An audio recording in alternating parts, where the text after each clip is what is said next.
তো আমার ভিতর নাড়া দিল, ভাবলাম যে এটা একটি যৌক্তিক আন্দোলন। তখন আমি 18 তারিখ থেকে এই আন্দোলনে যোগ দিই।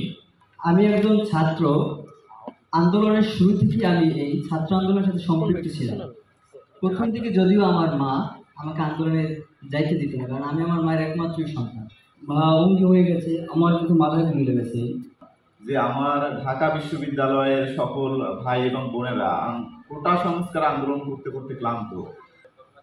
তো ওই দিনটা আমার আহত হওয়ার দিনটা ছিল 18 জুলাই। বাম পাশের গুলি লাগে, গুলিটা পিছন দিয়ে বের হয়ে যায়। তো একটা পর্যায়ে আমরা যারা কর্মজীবী ছিলাম,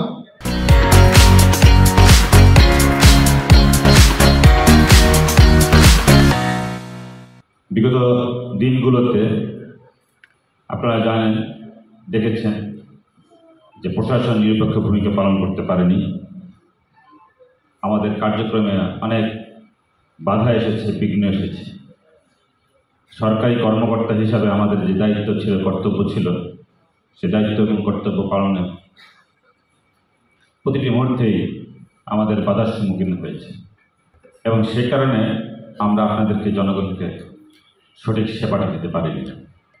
আন্দোলন যখন চূড়ান্ত মাত্রায় অতিক্রম করেছে, বিভিন্ন জায়গায় বিভিন্ন স্থাপনায় আক্রমণ হয়েছে, আমি সবসময় বলেছি যে আমার ঊর্ধ্বতন কর্তৃপক্ষকে এবং আমার সহকর্মীদেরকেও আমি বলেছি যে আন্দোলন হচ্ছে নিরীহ নিরস্ত্র সাধারণ ছাত্রদের সাথে আন্দোলন।